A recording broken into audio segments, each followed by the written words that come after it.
Hello, hello, hello. I'm going to bring this pizza party to order. Thank you for coming. There's some seats up here if somebody doesn't have a seat. We are filming and we like to have a nice, density of people up front. Professor Robbins, thank you. Okay, thank you all for coming. This is the second Delacorte conversation of the year. The Delacorte Center, for those who don't know, is devoted to the study of magazines. It's up on the 8th floor. It consists primarily of me, as well as the Delacorte Fellows. And you can come up and visit us anytime, except right now I've been locked out of my office for some reason. So this is, my name is Keith Gessen, and to my left is Sarah Leonard, senior editor at The Nation, also an editor and previously the quasi-publisher of Dissent, the revered Social Democratic Quarterly, and also an editor at The New Inquiry, a popular online magazine of cultural criticism. And even further to my left, Bhaskar Sunkara, the founding editor and publisher of Jacobin, which I have right here, a socialist quarterly, which has had tremendous success since it was published in 2011. And we will talk about that and other things today. Sarah and Bhaskar are also the co-editors of a book, The Future We Want, Radical Ideas for... No question mark, though. Just, Oh, okay. The future we want. Now, okay. So my first question to you is, it's now almost, tomorrow is 1 month since the catastrophe of November 8th. You've been asked this question a lot, I know, but I'm going to ask again. What happened? Before we answer that question, we were asked to mention that voting for the Graduate Student Union is happening today, I believe, if you're on the Morningside campus till 8 p.m. And this is an opportunity not only to get dental care, but also to have a democratic voice within your university. So don't forget to vote. As a fellow union member, or to be, the healthcare really rules, so good luck. Do you want to answer that question? About the health care? No. So what happened with the election? Well, I mean, okay, there's two answers. There's one, the propagandistic answer, which is that the center alienated itself from workers of across the country of all races, which diminished turnout among the black working class, among Latino workers. It led to just decreased turnout, or flipping to Trump among white workers. And this just shows that the centrist coalition that the Clintons and Obamas built isn't sustainable and will not be able to stop the rise of right populism and Trumpism. And I could go on in that direction. I actually think that's a little bit overstated. And this may be the 12th, 13th event I did since the election, so I've been saying this the whole time too. But in reality, if you think about it, Clintonism has won 6 out of 7 of the last, popular votes. The idea of creating a coalition that ignores huge swaths of the country but still wields together a kind of managerial class, certain segments of capital, Silicon Valley, real estate, finance, a coalition that stretches all the way from socialists who reluctantly vote for Clintons or for Democrats in a general election to Goldman Sachs, but that also relies on a core of some unionized white workers and Latino workers and black workers who are more likely to vote for the Democrats just because they would be on the receiving end of truly bad Republican administrations. This coalition ignores huge swaths of the country, but I think it's still probably demographically positioned to actually win presidential elections. It was a coalition that won 2 million more votes than Donald Trump's. I think it was essentially a fluky win in many ways for Trump. So if your narrow view is, let's eke by and win presidential elections, then I think that, then there was a fluke and Clintonism can deliver those kind of victories in the future. I think where it fails is morally and ethically. Actually delivering a vision of a just society, actually building a majoritarian coalition in defense of people's economic and social interests and all these other grounds, I think, that's where the shortcomings are. But, what happened, I think, in a lot of ways, it was a result of, a fluke in many ways. Yeah, I think I would agree with much of that.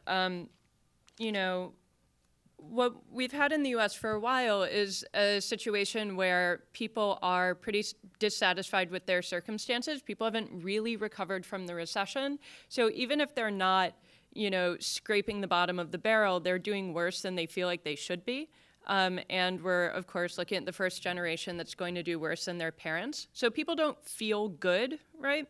At the same time, we have a Congress that can't pass anything. I mean, that's an intentional strategy, but there's absolutely no policy working to rectify these things, and people have rightly assessed that they don't control their representatives anyway. And so a lot of need, no ability to address that need. It's a pretty combustible combination. And what they had with Trump was a bomb, right? So even people who voted for Obama were capable of voting for Trump. And it's probably not because they agree with everything Trump said. Most journalists who went and talked to people who were voting for Trump did not find people who said, wow, yes, he has such a consistent policy program. I'm really behind that. No, people had actually rightly judged that people who had been governing the country, in their view, unsuccessfully for a long time, were terrified of this person being elected, and they chose to sort of gamble, right? And this is something that's been happening all over the place, right? So it's not just America, but in the UK, the polls were totally wrong about, well, they were totally wrong about the election before Brexit. They weren't so wrong about Brexit. People just didn't want to believe the polls, which is a different problem. But in the UK, we had a similar situation where it's not that everybody who voted for Brexit carefully understood what the implications of that would be for their, farm or their small business or whatever it may be, or their empty factories in the north of England. It's that they felt that they were getting no say in the way their country was being governed. It was a dearth of democracy, among other things. And the left, to be fair, has been warning about unfettered globalization producing a democracy gap, not just a wealth gap, for decades. And nobody cared because everyone just said, well, everyone will be better off, including working people. And everyone will really appreciate that. It'll be great. People will understand that globalization is for the best. This set of elections, not just here but in Europe, I think really belies that that argument. And so right now, I think we're dealing with, we can get into this in more detail, but the people who voted for Trump were not the poor, right? They were maybe petty bourgeois. They were the middle. They were people who make roughly the salary a cop makes, actually. Probably also many small business owners. But there are larger questions of democracy and control here rather than simply economic immiseration. So what do you make of the argument of the deplorables argument that these people cannot be reached by any sort of politics except Trumpist kind of quasi-fascist politics? What do you think of that? I wouldn't describe I wouldn't describe Trump's politics as quasi-fascist. I think it's a politics from the populist right, and this distinction doesn't maybe matter too much now, but it might in the future if the populist right grows and there's actually a growing fascist wing, and then maybe in 2036 we'll see a quasi-fascist in the White House. Now I would say that part of this is rooted, even though it was the basket of deplorables, which just shows, that line alone shows how out of touch Clinton is, because even as an insult, that just is, the syntax and, it's just a bizarre It's like something turn of that would phrase. be on the West Wing. Right. Yeah. But I think part of this is rooted in this idea that, first of all, even anti-racist politics should be conducted first in like stages. So the first stage is you like yell at people to change their consciousness. Then in the second stage, you could actually organize with them. And I think that's completely just ahistorical. It's not the way that the civil rights movement approached anti-racist argument. It's not the way that anyone has ever approached like serious anti-racist, organizing. You have to work with people on a common program in a common way without compromising on issues of immigration, without compromising on anti-racist issues. Then through that process of actual engagement of work, you're actually serving anti-racist, ends. But I think in many ways there was this very defensive approach by Clinton that thought that it was enough to just insult and scaremonger people. So even her last kind of closing statement was essentially, and the slogan of the last closing weeks was "Love Trump's hate." Which, is clever on the face of it, but if you think about it, it's the least affirmative closing statement you could possibly, say.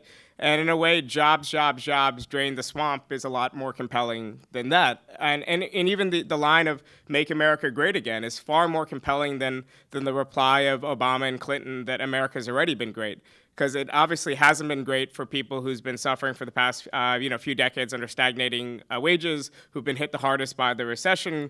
There is a feeling that America isn't great, and I think in many ways that's why the alternative that Sarah and I both support is the kind of like in the short term, obviously in the long term, much more expansive visions of social transformation. But in the short term, the left populist alternative was one offered by Bernie Sanders, which spoke to people's anger and, said, we want to make America great, full stop. Maybe we will disagree on the again part. But you could see how one vision is more compelling than the other, and the other is purely defensive. It doesn't motivate anyone to turn out, and it relies on these kind of just relying on this defensive fear of the right to actually motivate people, and that doesn't work. I mean, there's a reason why black turnout dropped and why more Latinos voted for Trump than voted for Romney. And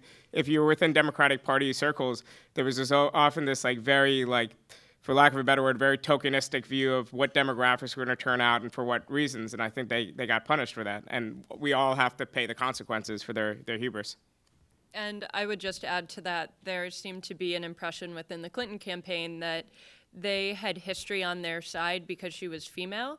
And, these yes, Hillary t-shirts, really? Who are you reaching with that? You're reaching people who probably already literally work for Hillary Clinton, or maybe Sheryl Sandberg, I don't know. So it was a really radical misunderstanding of how other people perceived historical progress working. It wasn't to elect a member of the same family they've been electing in the past, which had produced a set of policies that were quite bad for working people. That sort of symbolism was not useful to either people who work for wages for a living and were not persuaded that Hillary Clinton was on their side. I mean, she didn't want to endorse $15 even for a long time. That would have been inspiring to a lot of people, many of them women. And then there was a sort of shock that all of these white women voted for Trump, right? And everyone was like, oh my God, what happened? We thought we were going to win the women in the suburbs. Well, white women in the suburbs have been voting for Republicans for decades, right? And they weren't nicer, really, right? They weren't voting for a bunch of good guys who are gonna look after their reproductive health. They were voting for people who wanted to take away their rights in various capacities and reduce them to second-class citizens, and that's what they've been doing for decades. And when journalists went out and interviewed women who are at Trump rallies and said, well, what do you think of him? Aren't you turned off by, all of his shouting and his bullying and whatever? They all said, he sounds like my husband. So, patriarchy works in insidious ways. And you cannot persuade people out of a set of gender ideas and sort of reveal their false consciousness all in one election cycle by saying, don't you want to be on the side of progress, when in fact these women are, among other things, anti-choice. It was a ridiculous assumption about the ways that women vote in this country. And I think a lot of people got wrapped up in that, especially around the times of the convention and when they're placing the biggest emphasis on the historical nature of the candidacy. And that just turned out not to be relevant. But a lot of the women who voted for Trump and just people who voted for Trump in particular don't actually like him either. It was something like 60%. I mean, according to these exit polls that say that they think that he's not really fit to be president or viewed him unfavorably. Which says something about how they feel about Clinton. Yeah, it was the effort kind of choice for a lot of people. But the number one choice of most of the American electorate was just not to turn out because they weren't engaged and they weren't motivated to turn out for either candidate. So we should keep that in mind that like Trump was the number 3 choice of the American electorate. Right, and it's worth noting that most Americans don't vote, not just because they choose not to, but because of voter suppression or incarceration. So, the actual number of people voting in America is actually sort of a ridiculous way to judge what people in America want. It's also worth noting that while in some countries, depending, parties are forced to express the desires of their members through voting for who will lead the party, in America, the party system is a little more complicated than that. And certainly one thing we have seen over the last several years is people who tend to vote in the Democratic coalition expressing over and over again that they want a more populist candidate, and the party leadership doing everything in its power to say no.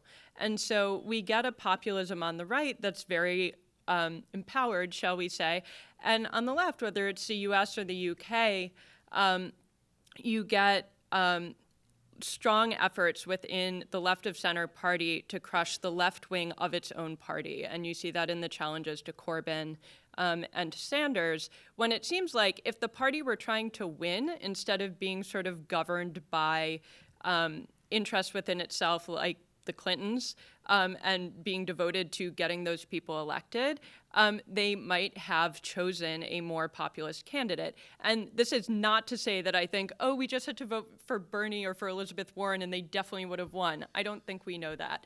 But that's clearly the direction that the party wants to go in and not the direction the party leadership wants to go in. So thank you for that. We are here at the journalism school. What we witnessed in this unprecedented election, and kind of unprecedented behavior by the media, particularly the mainstream media, in that they, after a lot of kind of confusion and false starts, really kind of went after Trump and kind of got in the bag for Hillary, and that didn't work.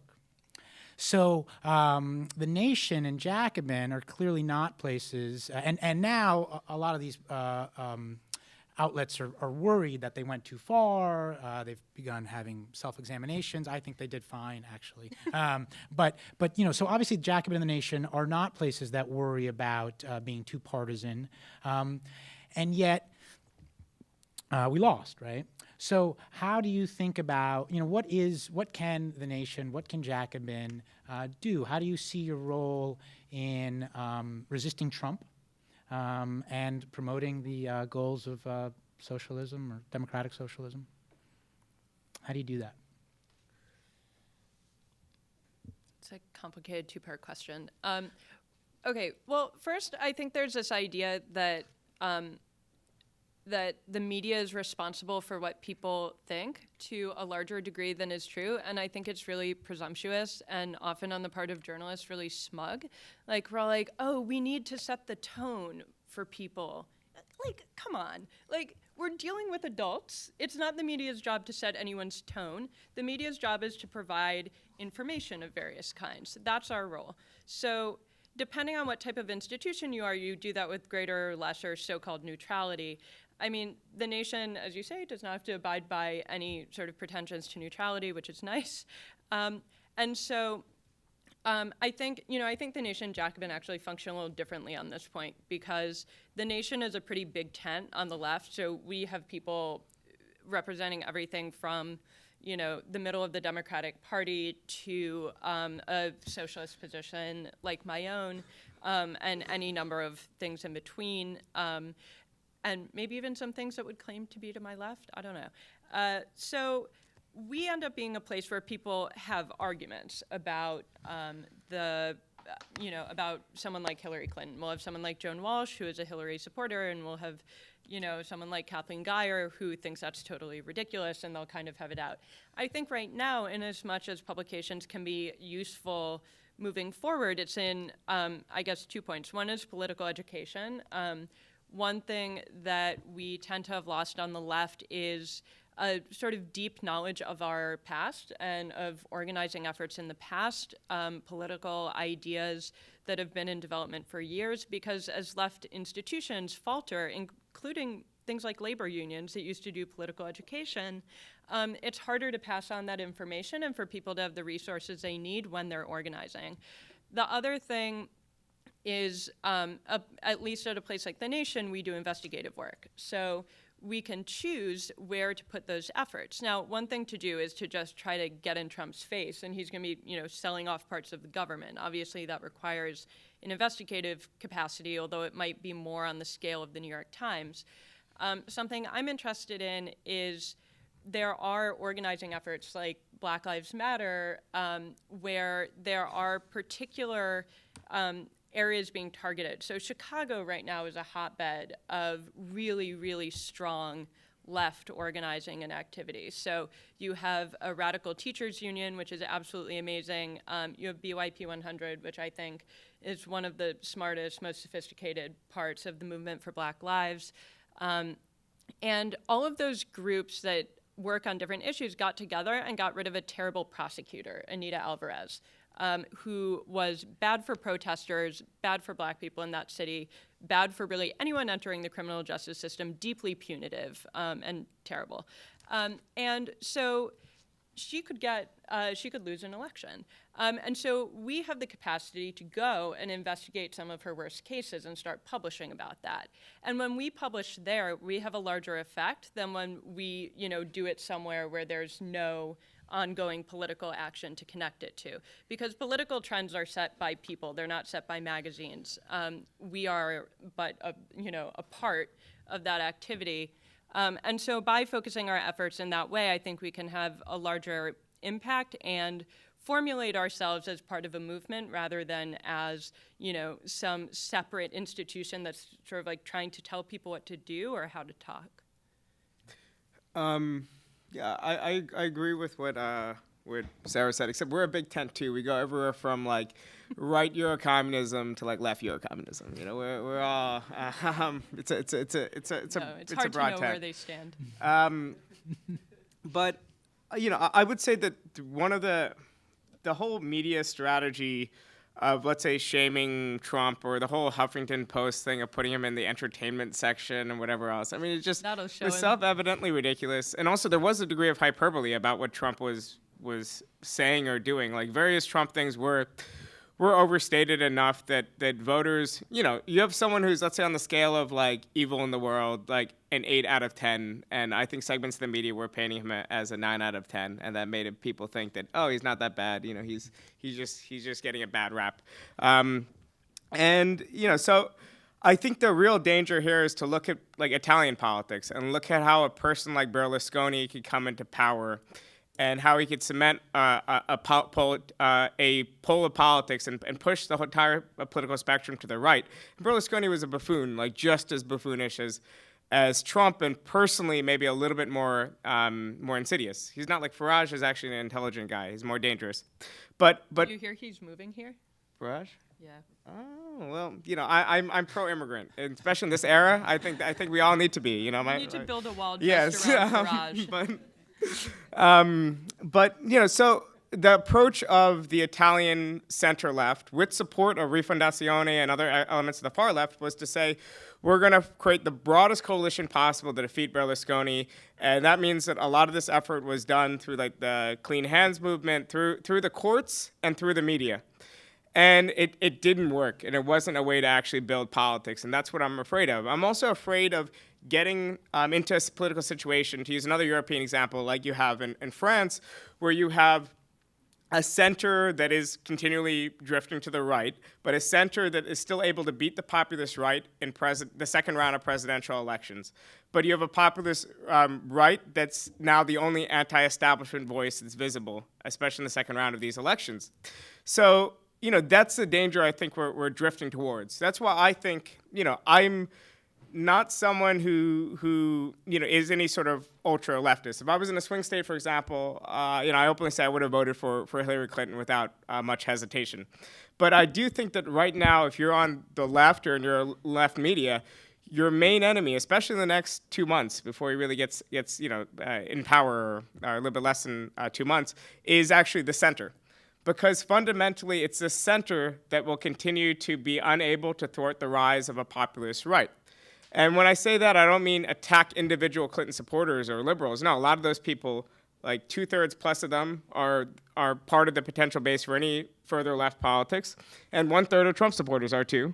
And then add in some of the people who didn't vote or weren't engaged, and you have the coalition that I would want. As far as the role of publications, Jacobin doesn't have a partisan role per se, because we're a 501c3, so we don't endorse any particular candidate. But obviously, we have a set of ideas, and reality has a objective, has a bias. But so we can only play a certain role. I think one of the roles we're playing is we're fusing together a mass of new readers that are in many ways kind of like left populists, or in this kind of like Bernie Sanders, Keith Ellison wing of politics, a lot of them young and new to politics, in with an older socialist tradition, and then reacquainting segments of the left trade union movement and other social movements with the socialist tradition, and trying to kind of fuse together a new coalition for left of center politics that looks a little bit different than it has in the past. And I say far left, but it's not really far left. I mean, our goal is to be the center left, especially as that space becomes vacated. But there's only so much that publications can do. I think beyond that, we need deeper levels of political education. I'm the vice chair of Democratic Socialists of America. It's a big enough tent that Harold Meyerson is in it. So am I. Not much complaints.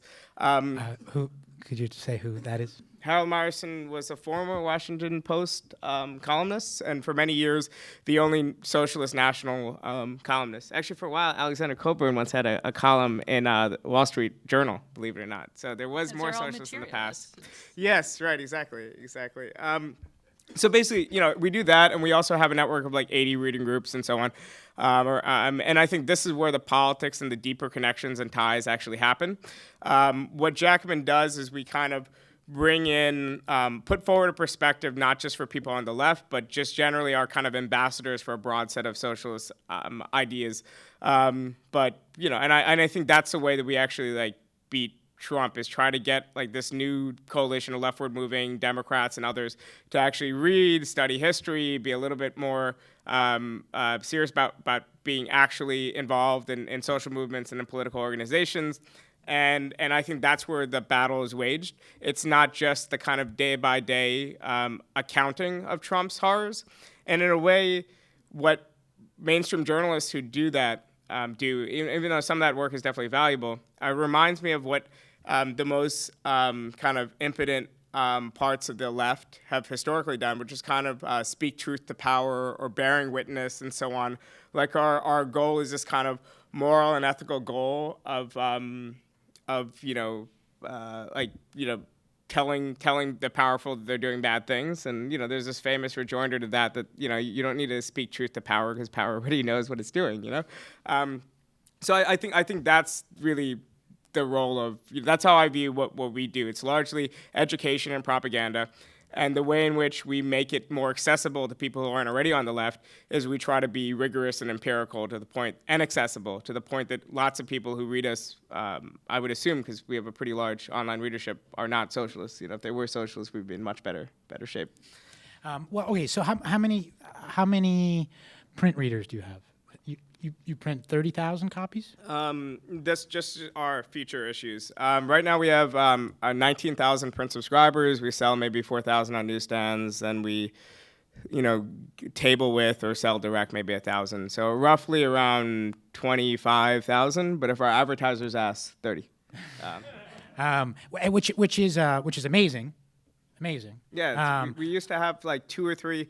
When I did my first lecture actually here on Valentine's Day, maybe like 3 or 4 years ago at Columbia, and at the time we had a subscriber base of 2,000. So it's been a quick rise. And yet that's not a ton of people. Compared to 60 million Trump voters, it's not a lot, right? So who are these voters, and how is this going to be politically effective? I mean, specifically, like who?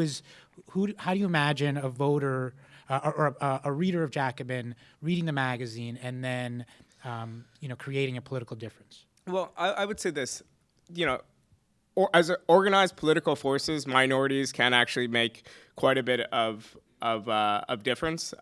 So to say that we have 13,000 DSA members doesn't sound like a lot, unless you've been on the left for a while. The organizations hover around 5,000 or 6,000 since Michael Harrington's kind of day, and it's just a recent spike upwards. A lot of these people are young. They're already in other networks. They're involved in other organizing. So if you have a core base, I think you could do a lot of work. Right, and yeah. Sorry, I was just gonna say I wouldn't think of those people as like voters. I mean, hopefully they would vote, but. I went to a DSA meeting last night because there is a citywide meeting of the different chapters in New York, and there were like 250 people there, and this was pretty out of the way in Bushwick. It's not like in the middle of Manhattan where everyone can just like pop over from work. Some people live there, many don't, and people were there from all boroughs, and they're having an enormous meeting. And people were really hungry to do stuff. And what DSA did was bring in partner organizations with whom DSA has been doing long-term organizing. So, you had Make the Road coming in, which has worked on immigrant worker rights. You had the Communities United for Police Reform coming in. All of these being places where people who now sort of explicitly identify as socialists can plug in and go do that work. One example was DSA, and I know a lot of Jacobin people were really active with the Verizon workers strike, trying to get a fair contract, and there were a lot of DSA members on those picket lines, right? And at the meeting, there was a CWA member. They are unionized now. They have a contract, who is there to talk about her experience getting unionized, walking those picket lines, doing so with DSA members. There's now a strong connection. I mean, CWA is one of the more radical unions. And so building that connection is extremely significant beyond the fact that there was one particular member of CWA there at that particular meeting. So it's not just that people who read Jacobin or The Nation or anything else are going to go vote based on what they read in the magazine. The idea is that they become political actors who are powerful and well-informed. And also we care about areas that don't actually matter in the national electoral calculus. Like the most consistent progressive voting bloc in the country is actually, in the South. It's in the Black Belt, right? And it's in areas like Jackson, Mississippi, and these other strongholds really for left politics that the Democrats don't care about at the national level. Actually, at the state level, you'll find that the Democratic Party is actually quite better actually in some of these areas, but they don't care about the national level because they're at 41%. They're not going to tip over and become a blue state. But these are areas where socialists are concerned about organizing. And I think, fundamentally, I think Sarah put it this way. Was this you? We want to change the conditions in which legislation is written in the short term. We don't necessarily want to immediately be writing legislation. I think that's a role of protest movements. That's a role of what we're trying to do. But the caveat that I'll say is that I think the situation is still pretty bad. We're probably going to lose. So in other words, the far left and these other elements of left of Clinton have seen a kind of a brief renaissance, especially in the past month, and it's been across the board. Every organization has seen an influx of money, activists, everything. But I think obviously over the long run, I think this is just a temporary kind of flare up, and I'm always worried about the memory of, let's say, far left elements of the new left that were in small little Maoist groups and other things in the late 60s and early 70s, and thought, we have 5,000 members in our group, whereas last year we only had 500. At this pace, we'll be a mass party in like 2-3 years, and we'll make a cultural revolution or whatever. So in many ways, this could be, in the grand scheme of things, the last gasp of American socialism. You just had a prominent remnant, really, like, no offense to his age, but like a relic of the American socialist movement, and Bernie Sanders becoming the most popular politician in the nation. You're seeing this brief renaissance of socialist groups in the U.S., but, You're seeing it everywhere, right? Where there's this huge generation gap where all of the elected socialists abroad, as well as here, are really old, and all of their supporters are really young. And all of the people who are the age of that politician are like, what are you doing? You're insane. And then everyone who's like 25 is like, finally, something that makes sense. Yeah. And so there's an optimism to this age gap, and that, young people are coming up, and especially after the Sanders campaign, they'll be trained as socialists to some degree, and they'll also be a lot more comfortable talking about race and gender than Bernie Sanders was, although it was fun to watch him try. And like, that's very encouraging, but in a way, I mean, I don't know, you've seen this everywhere. It's true in the UK with Corbyn, obviously. It's true in Greece. I mean, Tsipras is young, but he was inheriting something old from someone who was old. And like, there's this, in the case of that left party getting elected, it was the same as Trump. It was like, people just want something different. It wasn't like all of Greece suddenly signed on with an anti-capitalist program. And, I don't think, given the sort of populist right surge we're seeing here and in Europe, we just need to make a turn and we'll be out of the woods. I mean, it's going to be super, super ugly for a really, really long time, I think. I mean, which is why it's important to have the populist left option, because otherwise people only have one place to go. Because we need to win in 2020. I mean, that's the difference. If Clinton was elected, I think everyone on the left, groups like DSA, within Jacobin itself, we had a plan to slowly continue to build over time and build an opposition, build a presence in American society over 10, 15 years. And the model for at least me was simple. It was what American libertarianism was able to do, what a lot of the elements of the American right was able to do. I wanted to do that with the socialist left, right? I think we're now in a different scenario where we feel like, in 2020, there needs to be some sort of like left populist administration with a strong, visible socialist currents in society that will, of course, still be fairly marginal, but will get a lot of media attention. In many ways, then our example and our points of reference have changed from like National Review in the 60s and 70s to like our friend Steve Bannon and others, right now. And I think that's kind of like what I imagine a constellation would look like. And that in itself, over time, if successful, could reconfigure the Democratic Party and organization and the labor movement and things like that. But I think a lot is riding on actually defeating Trump with a left-wing candidate, not with someone like, Cory Booker or another. You're calling for, you want Jacobin to become a left-wing Breitbart? No, I think there should be a left-wing Breitbart. If anyone here has money, I have ideas. No, seriously, there should be a left-wing Breitbart. I think Jacobin is more middle of the road. We're middle brow. We're like we're gonna be to Sandersism what the New Republic was to Clintonism in the '90s. That's my goal. Okay. I mean, I do. Obviously, we should move on, but I just want to say one thing, which is that I do think also the question of 2020 is urgent, but I haven't settled my own thinking on this, but in countries where a left party comes to power in deeply unfriendly circumstances before it's well developed, the outcome can be bad, maybe even worse. I mean, with what we saw in Greece, there was an election of a left-wing party that believed all the right things, had a fairly deep social base, actually, had been organizing for a long time, and they were crushed within weeks, by the European Union, or rather by the Troika, and there is no left alternative in Greece anymore. And so I would hesitate around the 2020 question, because I think it's actually pretty complicated and that winning doesn't necessarily equal a practical win. Sorry to be. But even in Greece, like you could say Golden Dawn is crushed or no longer exists. Like so, Leon Blum, when he took power in 1936 in France during the Popular Front, said that he was occupying power. So he didn't think that he could actually do much in power or in government. And this was actually the first Jewish prime minister of France, a socialist in a popular front with communists. But he said he was occupying it so that the right couldn't enter. And I think that's the only defense. You know, I'm very critical of Syriza and Tsipras, but that's the only defense one could make. I think in the same way we might just need to occupy power just to prevent the right from being in power, especially if we don't think that the forces around Clinton are competent enough to win another, election. Just so we're clear what we're doing. All right, let's open up to questions from the audience. I have some more. There's a microphone back there. Let me ask. Go ahead. You ready? Will you use the microphone?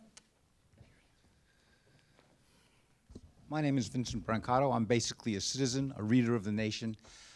This was supposed to be about magazines in the Trump era. It's okay, but we're talking about two very liberal magazines, not the potential force of magazines in America, which is very different.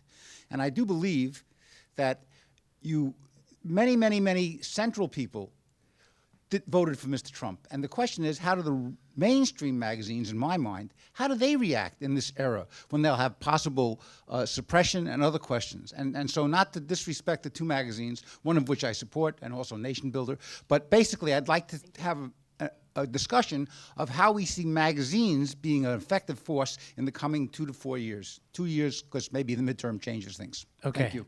What do you guys think mainstream magazines should do?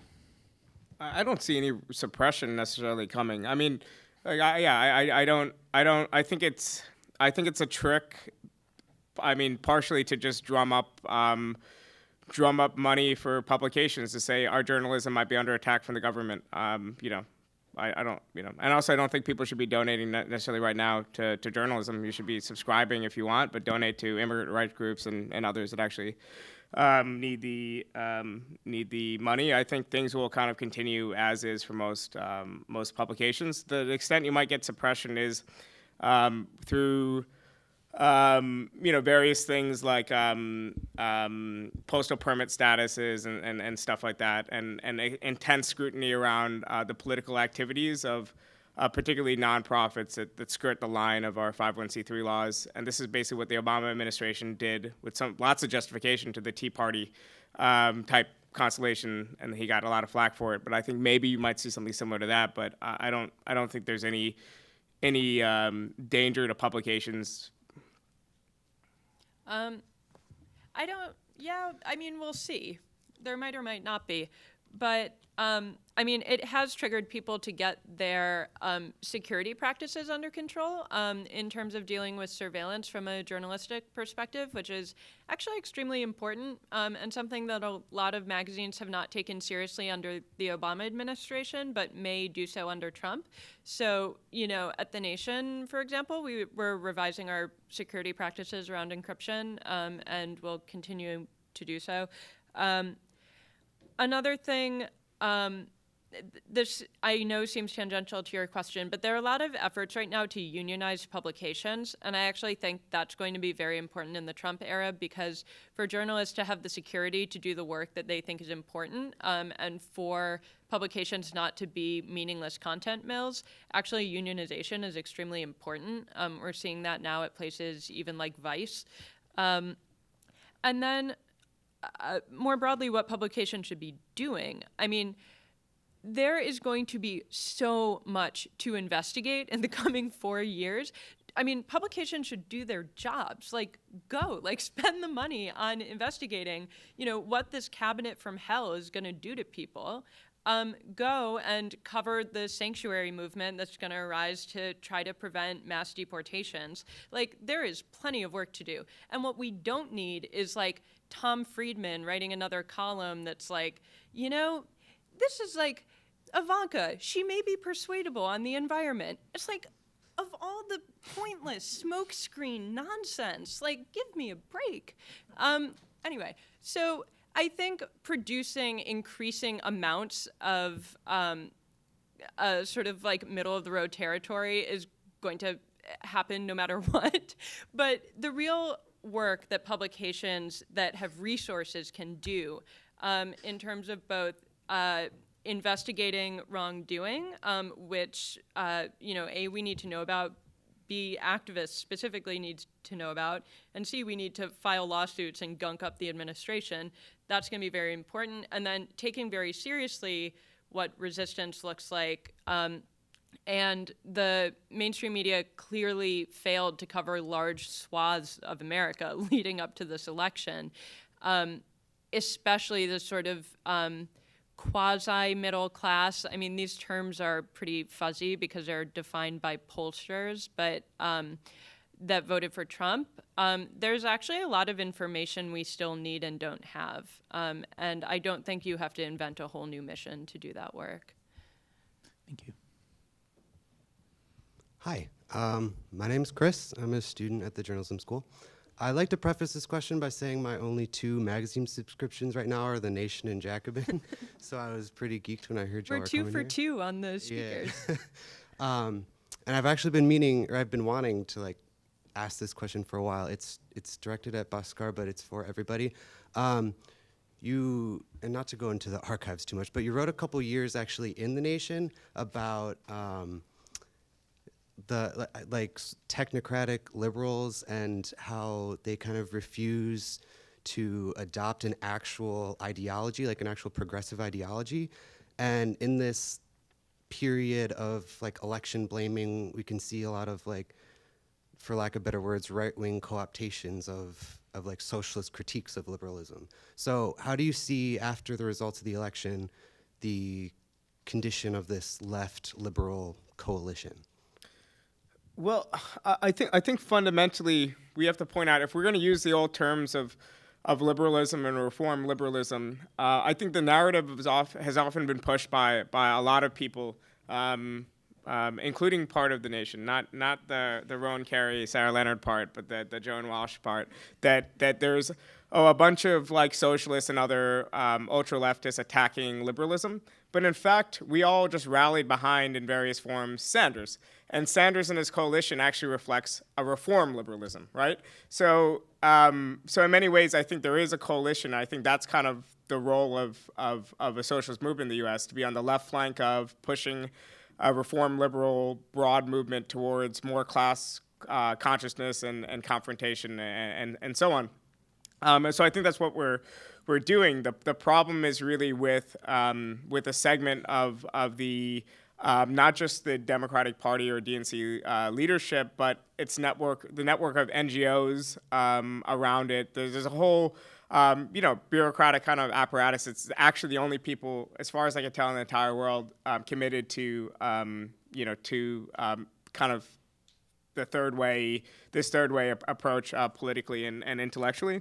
So when I was writing that piece in The Nation, I was, in a way, it seems like it was, prescient, and that it was kind of predicting a confrontation between this technocratic leadership of the Democratic Party and a base that wanted very different things.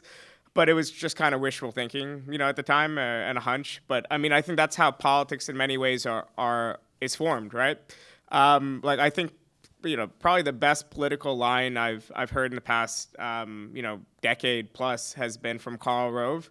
His line about being a post-reality, based thinker. And in other words, what he was saying is that as Republicans, as leaders, at that point they were in government, so as people who had control of an entire superpower, they could in fact change the direction of history. They could set narratives and rally forces and change what's politically possible. And I think there's something quite inspiring about that. And it's no coincidence that anyone know Karl Rove's favorite historian?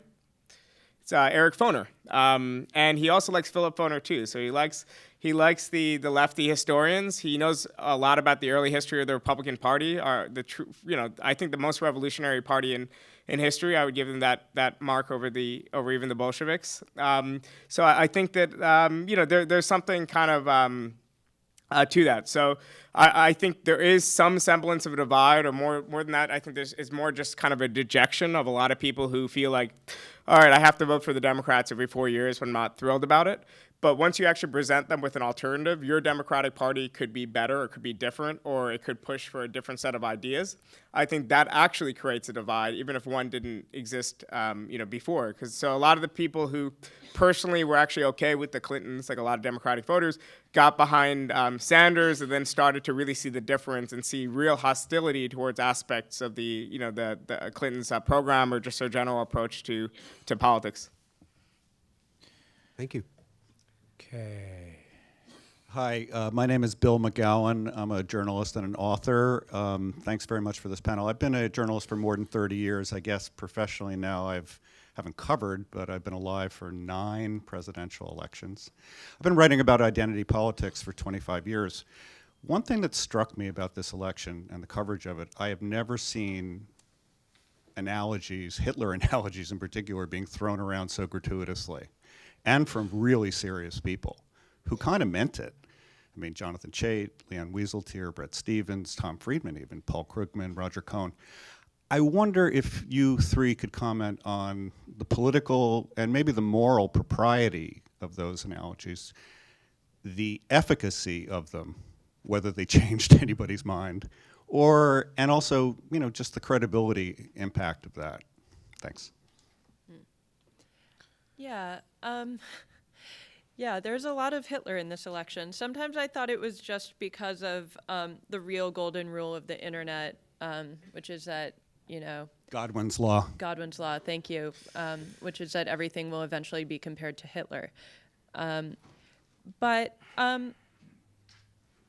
We touched on this before, but it seemed to me that when people made references to Hitler, they were doing it to feel good about themselves, that they were having the courage to call out the next Hitler before he happened.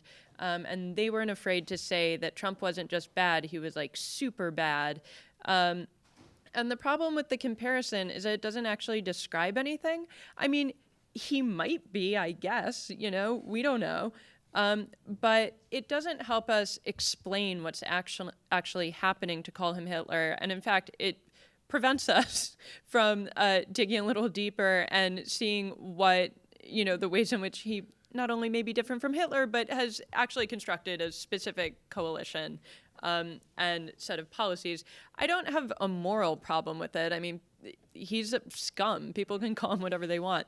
But the question is to me just whether that's helpful, and I think it goes along with the basket of deplorables question, which sort of addresses like, okay, when we decide that we're going to use aggressive rhetoric to signal that we're on the side of the good, and we are not afraid to say that, is it ending communication with a lot of people who, don't feel like Trump's the worst thing that ever happened to them, but like losing their job is, and they can tell that the system is not working for them, and they've already had one Clinton, and they don't want another one? That was exactly what Ross Douthat on the right said, that every acre of Hitler analogies that's being printed is less real estate available to actually describe and analyze what's actually going on.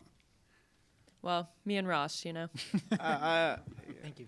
Actually, Keith, if you've written for the New Yorker a little bit. The New Yorker really went to town on this. Remnick, Gopnik, Amy Davidson.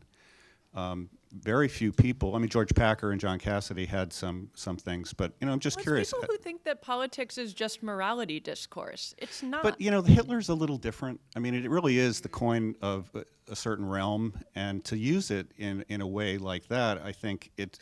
But really, in that sense, they've diminished it, right? Yeah. So it no longer is. I mean, I don't think that real power comes from people getting organized in various ways around things that they feel in their day-to-day life. I don't think Hitler moves people, It's like that's not their lives. And I think it is a way of being morally superior to the expression of lived experience that is what we're actually seeing in this election. And that's what's so frustrating about to me. To me, the use of Hitler, it wasn't that it was beyond the pale so much as it almost felt smug. It was like a way of dismissing all of these people, many of whom, as we've discussed, in the future may be part of our coalition, as Nazis, so that you can feel like you've done the right thing just in case, if he does turn out to be Hitler, you were on the good side. Spare me, you know? And it's like, I think that, you know, now we're seeing a lot of people, even people who said that, saying, now that he's president, we need to some degree to respect the office of the president. And it's like, are you serious? So I think, you know, thinking a little more strategically in terms of both describing accurately what we're looking at and addressing actual human beings would be sort of helpful. And also there was a lot of great options in 1933. You guys could have voted for Yeah. the Social Democrats, could have went communists, you know, whatever. It's like, you know, Hillary Clinton and Jill Stein and Gary Johnson don't quite compare to the options on offer to people That was who... a little raised point around Yes, you know. this Hitler but- election. Thank you. Hi, thanks. I'm Stephen. I'm a Knight Badgett Fellow here at the Journalism School. I think it was suggested at one point that there should be a Breitbart of the left, and I found this a little bit concerning. From my take, one of the problems in today's media environment is that there is a Breitbart for the right, and having one on the left would arguably justify that existing. Can you comment more on that? Well, this Wait, Breitbart, wait. it would be less racist. Wait, you're a night badger? Right. Yeah. What is this, like Badgett. Hogwarts or something? You know, like, but, It looks just like it, right? well, I don't know. I can't get over this night badger thing. And also, I have to do an event at 7, so this is kind of my warm up. You guys are just getting the warm up jumpers. Or But they're gonna get like a tired, Yeah. like Yes. slow yeah. socialist. No, but I would say this, like, Les, there's a certain. I truly believe in a commitment to the truth, because I also think it benefits us politically, and I think like you have to have a movement where we need individual people on the left, individual activists, to be their own kind of like thinkers and to, you know, think through situations, to be activists and advocates in their own kind of communities and whatnot. And we wouldn't serve them well with misinformation or with cheap kind of propagandistic shortcuts. Because what Trump's trying to do is easy, right? He's trying to get elected, then essentially organize, you know, capitalists for capital, right? Maybe a little bit of a different variant, but that's essentially it. What the left has to do is a much more difficult and challenging task, and it's so challenging we never really have accomplished, you know, like much doing this in several, you know, a couple hundred years of trying. I mean, it's a bit too much hyperbole, but you know what I mean. But at a certain level, what Breitbart does well is it reaches a large audience. It doesn't require much, you know, background. People can kind of jump in. There's a high volume of content. It's connected to audio programs and video, and it's connecting to people through different mediums. It doesn't have a lot of pretension around it. I think in that respect, we do need something like that. What about the Huffington Post? I don't know. Yes. No. I mean, what kind of stories? What kind of stories would Breitbart of the left do that the Huffington Post does not do? Well, you'd find like pay writers. But like you'd find like that little story about the like really fascist local sheriff who's, you know, doing terrible things to people. I mean, I think that like what Breitbart does on a meta level is just it has an incredibly strong point of view that's pretty radical, which is something like HuffPo doesn't exactly have. And it just refers relentlessly everything back to that point of view. Just everything is fodder for pushing that point of view about how big bad government works and exactly who's out to get you. And there's just a very coherent, driving, relentless point of view. It's like being yelled at from a soapbox like 24 hours a day.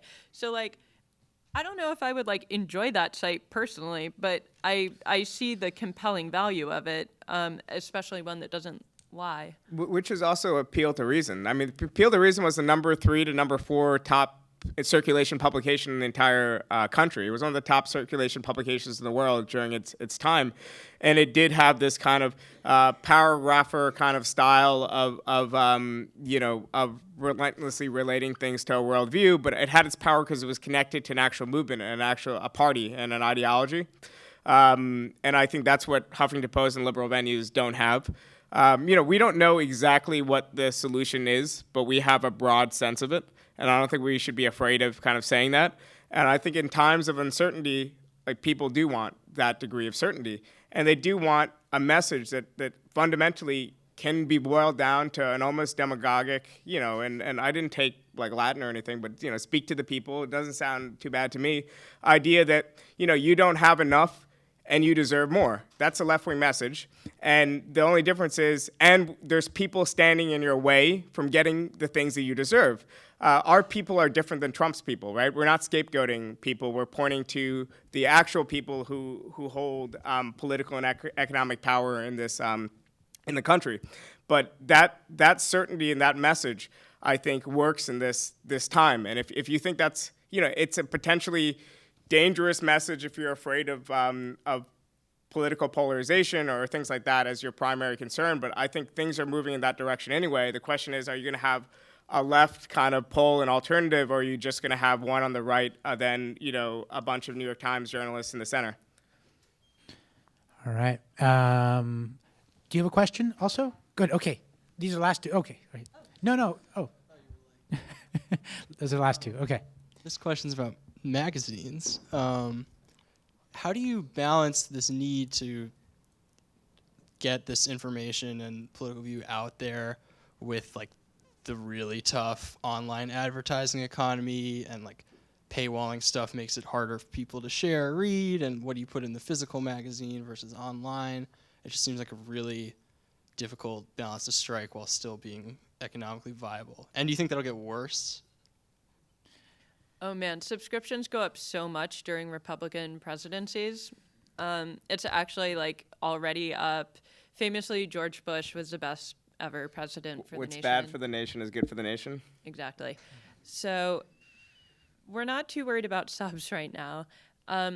But obviously we want our work to circulate as widely as possible because we're political, and we want people to be taking and absorbing and using that information. Our system is pretty simple. We have a paying subscription base for the print magazine. Online, we have a meter system. So after you read a certain number of articles, then you have to start paying to read more. So we assume that people who are genuinely making use of the nation and care about it will become part of the paying subscriber base, and therefore part of the nation community on a number of other levels.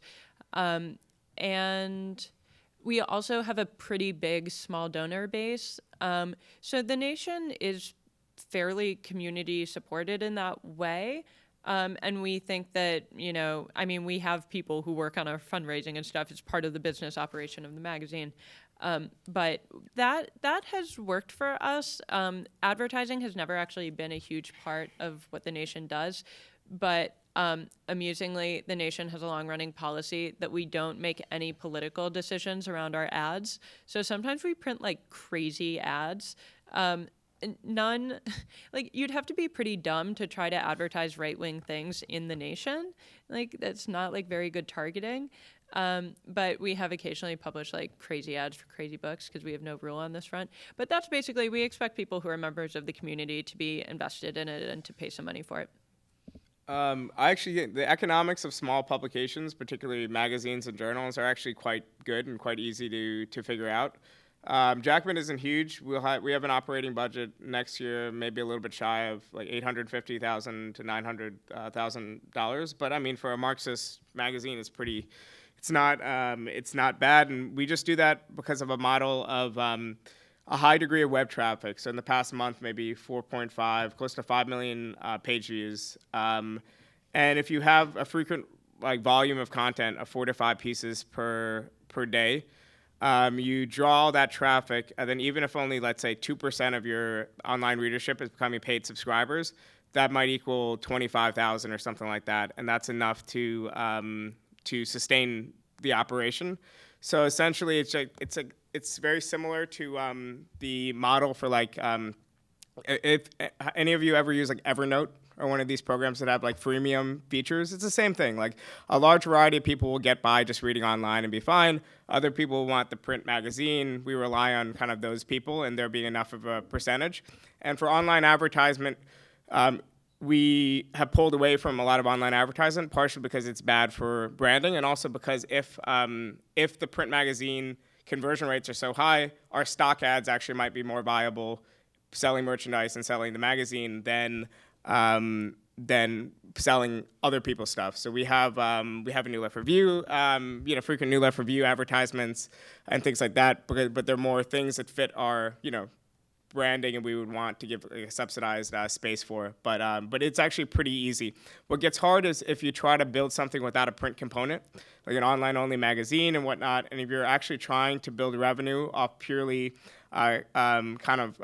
cost per impression advertisement, then it's almost impossible. And that's where you end up with content mills, and you just burn out your writers, you pay them poorly, and it's partially because the economics of it are so bad. It's not because these people are all terrible. Like maybe Ariana Huffington and all of them actually are, but in general, like it's just because you're in an economy of scarcity. And Jacobin also benefits, obviously, from the fact that we draw on academia and a whole network of people who are doing their dissertations and PhDs, and we could just take a piece of their research, which is subsidized and paid for by a university, pay them $100 to turn 2,000 words of it into an online post. That's basically what we do, and it does rely on subsidies from academia and things like that. So the model by itself isn't that sustaining, but universities aren't immediately going away. I just want to underscore the kind of shockingness of what you just said, which is that in order to survive as a small publication, you need to have a print component that you can actually sell, which is true for Endless One. I learned Same that thing. from you. Yeah, I Thank learned you. that from. Thanks. Yeah. Yes. Okay, last question. Hi, my name's Maidney. I hope this isn't too out of left field, but I'm a PhD in engineering here. All right. So I've been involved in organizing for the union vote right now. As an engineer, I'm surrounded by technocratic liberals, let's say. Can you provide some examples of maybe positive ways in which, knowledgeable people can be supportive of progressive movements, and how we can really channel some good energy into some positive progressive ways? That is an awesome question. The problem is that there are always too many answers to that question. Kind of depends on what you're into.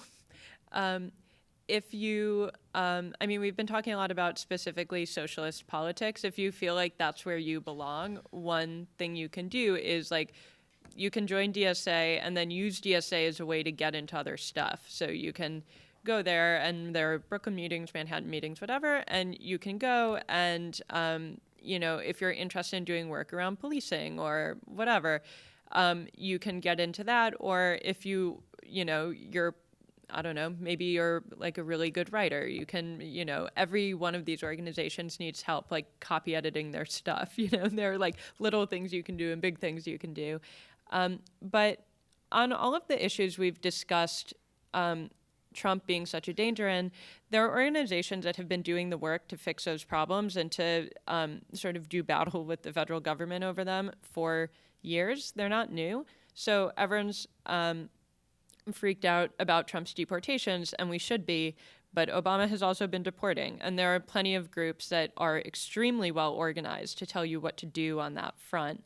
And there are also right now a lot of lists circulating online that are literally lists of ways to get involved because this question came up so much after the election. And so these places have varying degrees of explicit political identity, and you'll decide what makes sense. I would imagine that some of them have presences here, but I guess I don't really know. I think being involved in union organizing is such a good entry point, because also there are always parts of particular unions that are more socially engaged than other parts of those unions. And so, for example, there are people in my union who are engaged with the movement for Black Lives, and there's a statement we're going to bring forward asking our union to endorse some principles on that front, that sort of thing. So being active within your own labor union, should you get one, which I hope you do, is another way of doing that. I think that, in general, throughout, for especially the American left has always had a problem debating the question of expertise and kind of popular democratic impulse. And in many ways, American populism, I would say, definitely has a left hue, but it also has a hue that's definitely anti-technocratic in a way that even the fact that we could just say anti-technocratic without caveats is a bit, troublesome. In that obviously we want clean and efficient government. If we have left-wing mayors and city councils, we want like the cleanest, fastest, best administered, subway systems and stuff like that. And obviously when we take state power, we need, engineers and people who understand like things like agriculture. Like we don't want any more great famines. We went down that route. So what we try to do, at least at Jacobin, is we try to make sure that a huge swath of what we do is essentially apolitical, and that like design, there's no such thing as left-wing design or right-wing design, right? There's good design or there's bad design. Accounting and bookkeeping, there's no such thing as good left-wing accounting and right-wing accounting. There's just good and bad. And in the same way, we have like a team of like programmers that work around certain projects. DSA 2 is now developing that kind of like core, because we want to have the most sophisticated apparatus for like taking in subscriptions, so we don't have to rely in the long run on list managers and things like that. So, I mean, all that's to say that I think that there's a lot of role for people with expertise. I think, the left in general, and the left that has organizations, knows how to kind of leave people alone to kind of do that work, but within confines that are democratically set. And I guess that's the difference between, just having direct Soviet democracy everywhere and having some space for representation. And I really hope you get a union too, because especially for like the STEM students, you're the ones who actually produce, value. It's not like you're studying like 17th century poetry or something. No, seriously, it's really exploitative. Like, I have a lot of friends who essentially are contracted out to like private companies. They know how much money they're making for the companies, and they're barely making anything back. And because of visa restrictions, especially for them, a lot of them are foreign students, they can't even get outside work. It's really old school like exploitation. But And something worth pointing out, actually, in line with what defend Bhaskar poetry is saying. students. Yeah, leave off the poetry, but is that like when it comes to expertise, when there are political or social problems that are within the realm of your expertise, you know what those problems are better than other people. And so if infrastructure is in total crisis in this country, it's not likely to be fixed soon. It's also something that a lot of people don't really understand very well, myself included. Like, I definitely don't know how to build a bridge, but something that is really useful as editors is often we kind of can see the contours of this problem, but to really like explain why what's happening is happening, we need people who actually get it and can communicate it, even if they're not writing, like 8,000 word essays on, the entire history of American infrastructure, like get it and can explain it. And because they have a political framework, they can dig into why that's happening. And so being part of a political community and having that expertise together actually make you really powerful and extremely important, and kind of filling in what would otherwise be a somewhat dangerous gap, not just practically, but like analytically. And I think that's an undermade point and in line with what you're saying, I think. Yeah. And the same goes for journalists, right? We're at the journalism school. Yeah. Well, I mean, I think I think a lot of the journalists now who are beating themselves up for saying we missed the Trump voter. I think they saw the Trump voter, they wrote about the Trump voter, but they didn't have a political analysis. And the that would media have was not going to contextualized. just like stop this major political phenomenon. I really think that that's a slight over. I do think journalists did a pretty good job in many respects. I really do. And when people are like, the media created Trump. Trump has been on television for years. Everyone already knew who Trump was. Television is the media. Yeah, but no one knew he was going to be a political actor. I mean, like, no one saw that coming from The Apprentice. It was... and print media in the U.S., I think, generally does a good job. It's our broadcast media that's kind of trash. But if you compare to, let's say, the U.K., it's like night and day. Like Sanders, he got some unfavorable coverage and that we all complained about. But I spent enough time in the last year in the UK just see the constant headlines on from the British press on Corbyn, and the left has definitely got a better treatment. And obviously a lot of what we do depends on having the information out there and investigated and paid for so that we could can contextualize it and whatnot. So I think, we, Jacobin office doesn't subscribe to any left-wing publications. We subscribe to Financial Times, New York Times, and I forced us to get an Economist, subscription for various political reasons, because I think they're super ideological, but they have some nice ideas for like little departments, like the Big Mac index and stuff like that. I want us to create our own left-wing Big Mac index and things like that. But yeah, no. So I definitely think there's a role for it. I actually think that, especially with the growth in subscriptions of the Times and others, like there's actually hopefully more of a viable base for at least domestic coverage. But just don't. In a way, I'm glad that the U.S. press isn't as kind of nakedly partisan as the UK press, because in the long run, I think that creates a worse environment for those of us on the left. All right, we're down to our radical core here. Let's you can come up afterwards and ask that. So Sarah Leonard, Bhaskar Sunkara, thank you.